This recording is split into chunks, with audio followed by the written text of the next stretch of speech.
बिस्मिल्लाहिर्रहमानिर्रहीम। अस्सलाम वालेकुम। मैं हूं इरफान महसूद। आप देख रहे हैं विजन पॉइंट।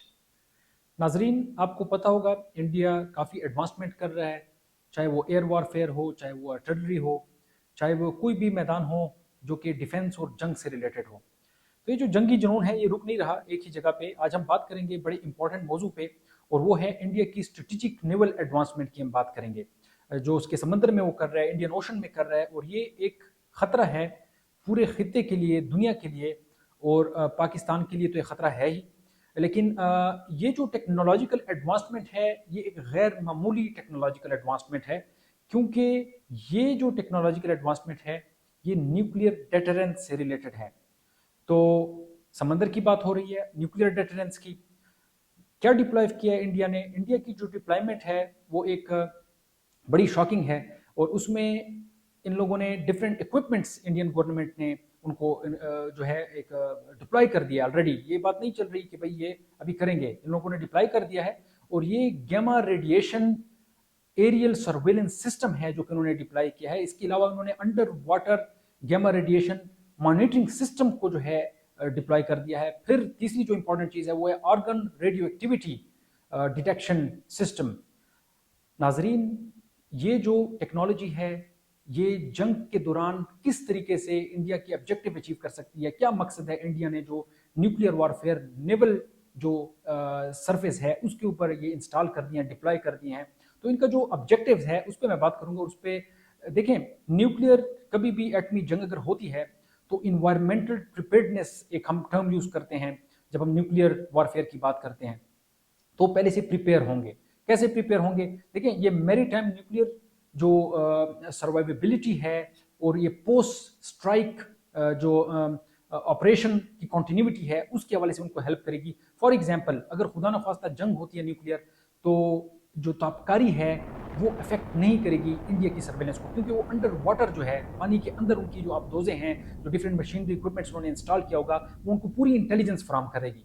इसका ये मसला क्या करेगी? पाकिस्तान के लिए बहुत बड़ा मसला क्रिएट कर सकती है, और उसका सबसे बड़ा जो इम्पैक्ट है वो जो पाकिस्तान की कैपेबिलिटी है स्ट्राइक करने की। देखें, सेकंड स्ट्राइक की एक्चुअली, कि in response to nuclear attack, ठीक है, उस पर जब पाकिस्तान रिस्पॉन्स देगा उसको चैलेंज कर रही है ये टेक्नोलॉजी जो है, क्योंकि उनको पहले से ही ताबकारी के हवाले से बता दी कि यहाँ पे ताबकारी होगी और ये इन इलाकों में ताबकारी नहीं होगी। तो ये जो बाबर-3 क्रूज मिसाइल है उसको थ्रेट है, उसको जो है इन्होंने एक किस्म का एंटीडोट ढूंढ लिया यहाँ पे। तीसरी इसमें एक और जो इंपॉर्टेंट चीज है वो ये है कि स्ट्रेटेजिक बैलेंस शिफ्ट ये कर रहा है पूरे इलाके में, और इसके अलावा जो डेटरेंस है पाकिस्तान को उसको अंडरमाइन कर रहा है। नाजरीन, डेटरेंस जो है वो इस चीज को कहते हैं, रोकथाम को कहते हैं। फॉर एग्जाम्पल, अगर अमेरिका के इंडिया के पास न्यूक्लियर जो है ये वॉरहेड होता और पाकिस्तान के पास ना होता तो डेटरेंस क्रिएट ना होती। जब पाकिस्तान ने बना लिया, दुनिया में बताया कि हमने बना लिया है और उसका हमने तजर्बा भी कर लिया है, तो इसने डेटरेंस क्रिएट कर लिया। अभी इंडिया हमला नहीं कर सकता क्योंकि वो इक्वल रिस्पांस होगा जो मुखालिफ मुल्क है उसकी वजह से। तो ये डेटरेंस को अंडरमाइन करने का जो काम, ये बड़ा एक खतरनाक और तशवीशनाक है, न सिर्फ पाकिस्तान के लिए बल्कि इसके इस खिते पे बहुत जो है गहरे असरात होंगे। आर्म रेस की तरफ ये जो है इंडिया लेके जा रहा है इस खिते को, और इंडियन ओशन में जो है उसमें ये चीज़ ट्रिगर होगी, क्योंकि यहाँ पे पाकिस्तान भी अपने जो है इक्विपमेंट्स और अपनी जो अबदोजे हैं उनको एम्पावर करेगा, और इसी तरीके से की टेक्नोलॉजी के साथ, और ग्लोबल पावर जो है वो इंटरवेंशन इसमें कर सकती है। जो अमेरिका की इंडो पैसिफिक पॉलिसी है टू कंटेन चाइना, चाइना को कंटेन करने के लिए, तो यहाँ पे और जो है वॉर हेड्स शिप्स जो हैं, बहरी बेड़े जो हैं वो यहाँ पे आ सकते हैं। इसके अलावा चाइना का एक रिस्पॉन्स हो सकता है इस हवाले से। चाइना का रिस्पॉन्स ये हो सकता है कि वो अपने इंटरेस्ट, अपने मफादात को जो है प्रोटेक्ट करने के लिए इस इलाके में इसी असले के दौड़ में वो भी आगे लग सकता है, वो भी डिप्लॉय कर सकता है, जिससे ओवरऑल इस पूरे खिते के लिए ये बड़ी एक अलार्मिंग न्यूज़ है। और इसके अलावा अगर हम बात करें अलायंस बैलेंसिंग की, नाजरीन, जंग अज़ीमें मेनली हुई इस वजह से क्योंकि नाजी जर्मनी जो है वो पावर की जो बैलेंस है उसको बिगाड़ देती थी। वो इतनी ज़्यादा जो है जो जो जंग और डिफेंस की मशीनरी है वो इतनी ज़्यादा जो है प्रोड्यूस कर लेती थी कि जो दूसरे ममालिक हैं वो जो है उन्होंने अलायंस बना लिया, तो ये पूरे बैलेंस को बिगाड़ रही है।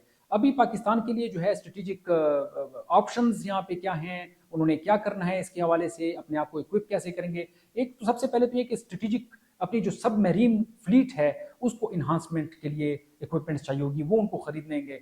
फिर जो है एंटी शिप मिसाइल जो डिप्लॉयमेंट है वो उनको करनी पड़ेगी, फिर कोस्टल डिफेंस जो है उसको अपग्रेड करना पड़ेगा, क्योंकि जो हमारी जो सरहदें हैं समंदर के ऊपर उनका डिफेंस बहुत ज़रूरी है इस हवाले से, और जो ड्रोन इंटीग्रेशन है यूएवी के साथ वो करना पड़ेगा। तीसरी है कि रीजनल जो सिक्योरिटी डिप्लोमेसी है उसका एक सहारा लेना पड़ेगा, और ये सबसे इंपॉर्टेंट है नाजरीन कराम।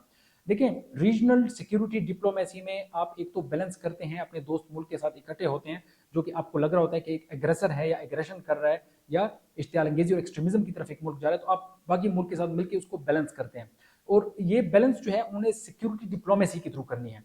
सिक्योरिटी डिप्लोमेसी के थ्रू ऐसे करनी है कि पूरी दुनिया में इस बात का एक पता लगना चाहिए कि इंडिया ये जो कर रहा है ये किस तरीके से इस खिते की सिक्योरिटी की जो शक्ल है उसको बिगाड़ रहा है। ठीक है, एक कलेक्टिव स्ट्रेटेजिक नैरेटिव बिल्ड करना होगा पाकिस्तान को चाइना के साथ मिलके या बाकी ऐसे दोस्त ममालिक जो हैं जो इस खिते में, इंडो पैसिफिक में तो खैर चाइना जो ऑस्ट्रेलिया से लेकर जापान तक इलाके आते हैं, लेकिन इंडिया ये जो काम कर रहा है ये न सिर्फ इंडो पैसिफिक जो पॉलिसी है अमेरिका की उसके साथ मिलता है, बल्कि टू कंटेन चाइना, बल्कि पाकिस्तान पे इसके बहुत खतरनाक नताइज मुरतब हो सकते हैं। तो पाकिस्तान को पहले से प्रिपेयर रहना पड़ेगा, और इंटरनेशनल कम्युनिटी को, पर्टिकुलरली जो वेस्टर्न यूरोप है जिसमें ये जो यूके वगैरह हैं, फ्रांस हैं, जर्मनी हैं, इन मुल्कों को थोड़ा सा होश में आना पड़ेगा, थोड़ा सा प्रोएक्टिव होना पड़ेगा कि वो इंडिया को बताएं, रोकें उनको यहाँ पे कि ये जो आर्म स्ट्रगल है, रेस है, ये तबाही की तरफ लेके जाती है। जैसा कि यूरोप में हुआ, यूरोप में जंग अजीम में ममालिक के जितने भी आप कहते हैं डेवलपमेंट उसको पीछे ले गई, 100 साल तक पीछे ले गई, तो ये इस खिते के लिए कोई भी फायदा नहीं पहुंचा सकती। तो इस हवाले से हम आगे भी बात करेंगे, लेकिन अपने कमेंट्स में आगाह करें हमें कि आप हम किस तरीके से इस मसले में अपने, और आपके क्या कमेंट्स हैं। तो देखते लिए विजन पॉइंट। शुक्रिया।